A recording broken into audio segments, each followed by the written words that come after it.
Hey everyone. This is the lecture in support of Durkheim and Mauss on primitive classification.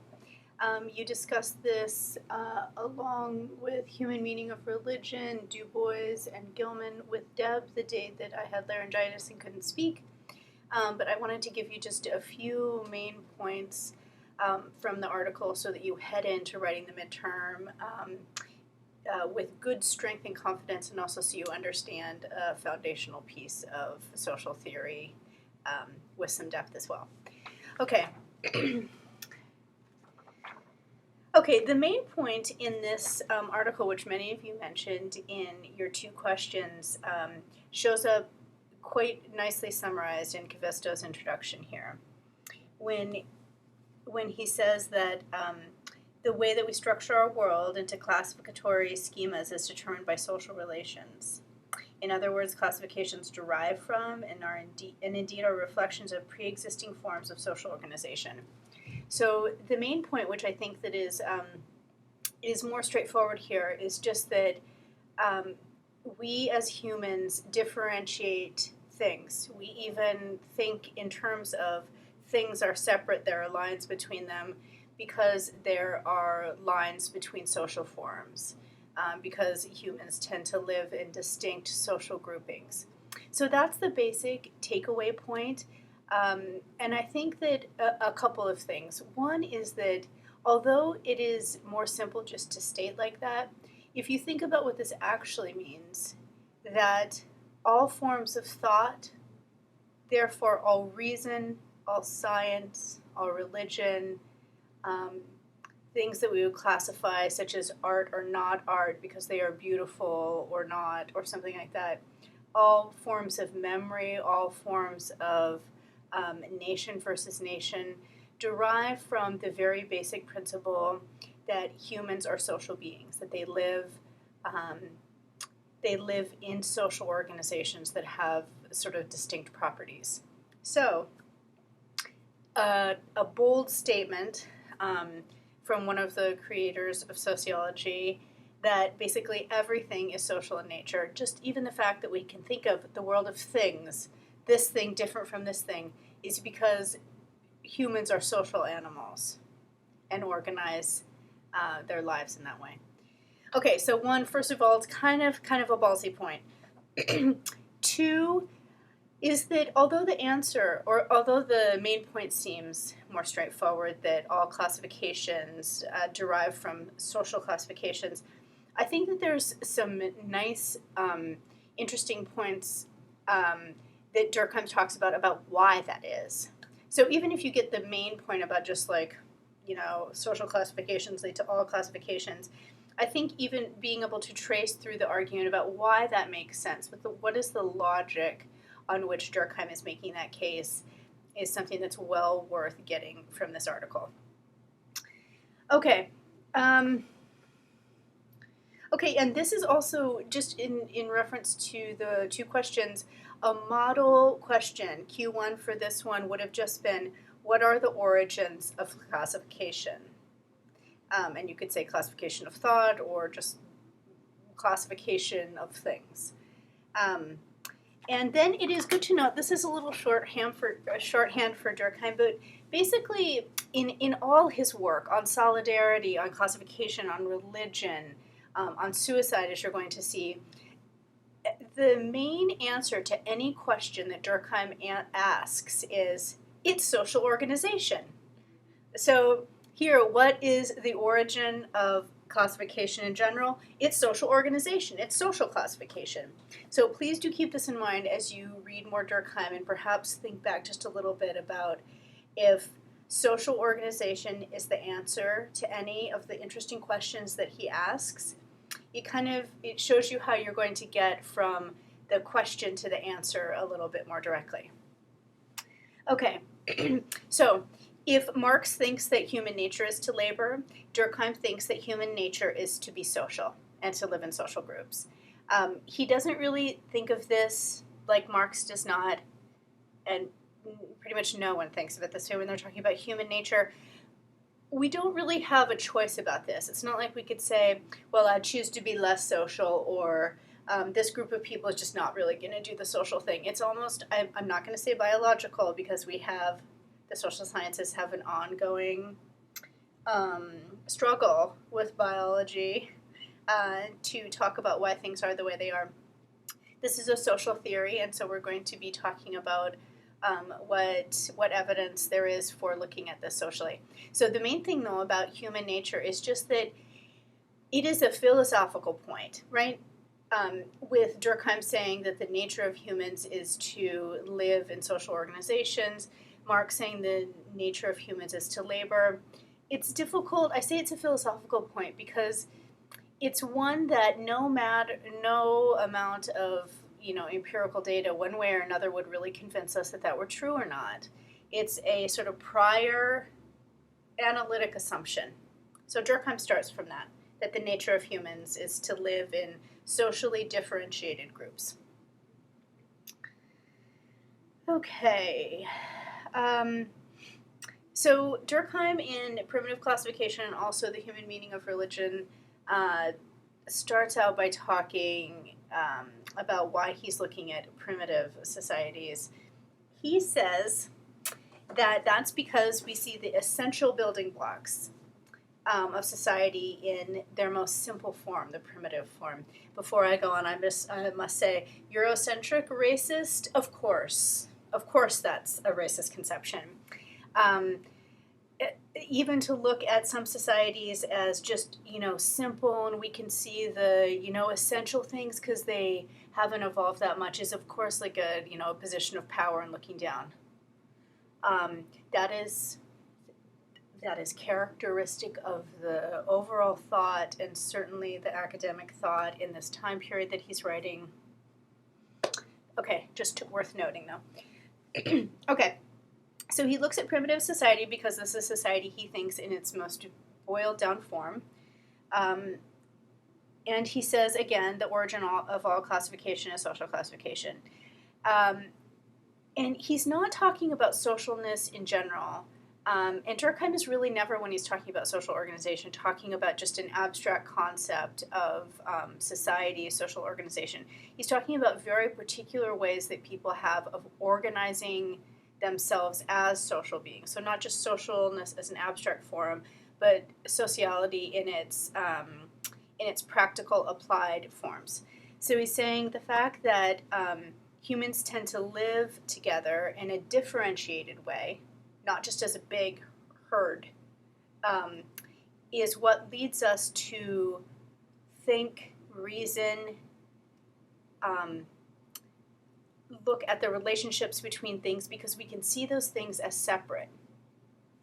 So the first quote in place in the text which talks about this is the last sentence on page 56, and it goes up onto 57, where he says, "Society was not simply a model which classificatory thought followed. It was its own divisions which served as divisions for the system of classification. The first logical categories were social categories. The first classes of things were classes of men, into which these things were integrated. It was because men were grouped and thought of themselves in the form of groups that in their ideas they grouped other things." So it's this idea that humans live socially, they see that, they are involved in that, therefore they take this way of seeing and understanding and put it on the world writ large, put it on everything that they see and experience and feel, and et cetera, et cetera. All right. And so this is the main point, the sort of simple point that social organization or social differentiation leads to all other differentiation. But it's not just that we divide the world, but how we do. And it's not just that we we classify things based on social classifications. It's that social classifications take a distinct form. So this is the question about, like, it's not just that social classifications lead to classifications in general, but how? How is the nature of social classifications influencing how people make classifications in general? Okay, so to this point, he says that it matters how the things are related, not just that they're different, but how they stand in relation to each other. And if you even think about that word, which is very much behind this whole theory, how things are related, relation itself suggests a relationship, right? And that's a social form in which people live. So even when we talk about things being related, we're putting whatever we're talking about in a form that is very much like the social forms in which we live. Okay, so things are related, and they are often relations of hierarchy, where we can say that one thing is, stands above something else. This little thing is subsumed in this larger thing, which is subsumed in this other large thing. They're related or not related to each other in various ways.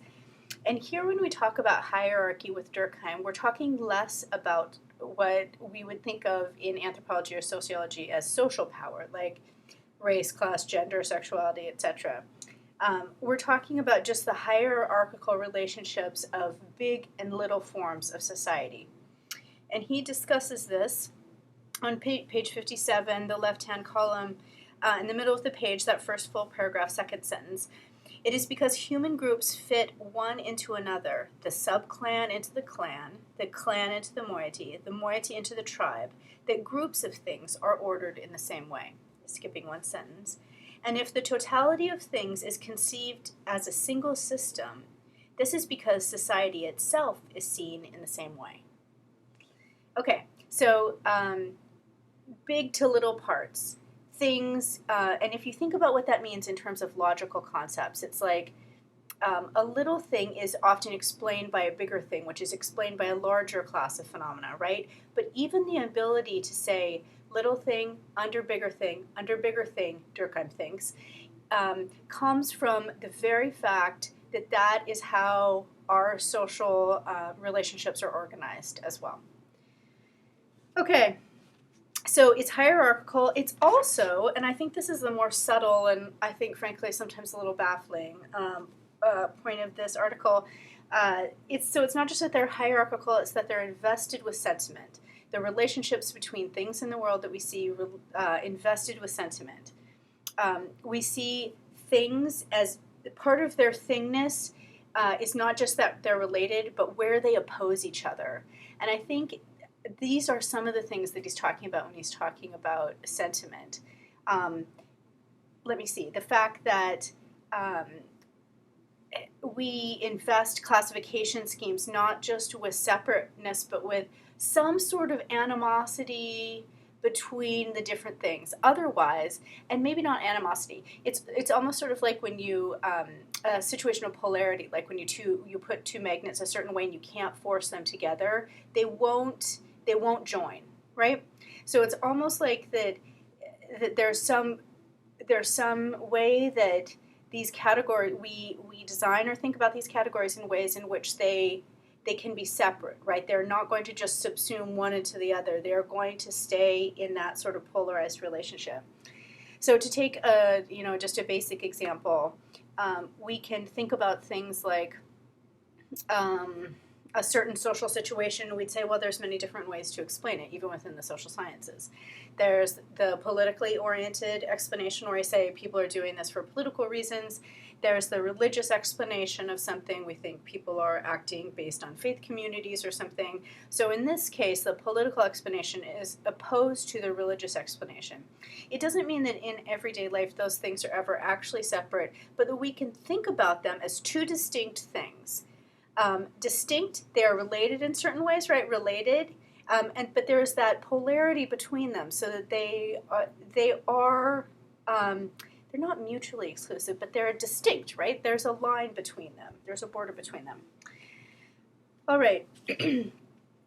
So Durkheim says that there is this not animosity, there is this sentiment, there is this sort of polarity that keeps things separate, because that is also how we experience groupness. We experience social life as socially organized. Okay, and Durkheim says, especially this is true in the early societies. So he doesn't just give the sense. He says that the sort of earlier forms of social organization, those essential building blocks of society, tend to be more dominated by sentiment, and then as we become more advanced or something, the mind starts to take over, and so it's not just sentiment, but it's more logic. But in any case, I'm going to read you a passage today that just says. Even so, even in, advanced, highly differentiated societies, there's still something about the way that we classify that has feeling in it, that has sentiment in it.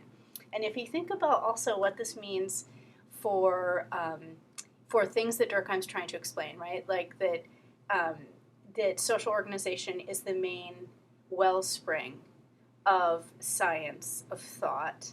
It also means that the wellspring that's allowed reason is based on feeling, sentiment, and emotion, something that I think few scientists would agree to these days. So I think that in that way, it's a real, it really, this article really tries to shift the bedrock about who we think we are. Anyway, any dualities that we can conceive of, mind, body, nature, humans, all of these things, the fact that we even look at them as separate, the fact that we even make sense of things this way derives from the fact that our social organizations are differentiated as well. All right, and here on page 59 toward the end, it's the left-hand column, the first full sentence. It relates to this last point about science and feeling that I was talking about.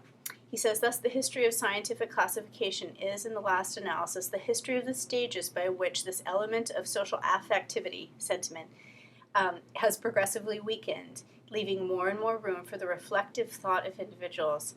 But it is not the case that these remote influences, which we have just studied, have ceased to be felt today. They have left behind them an effect which survives and which is always present. It is the very cadre of all classification.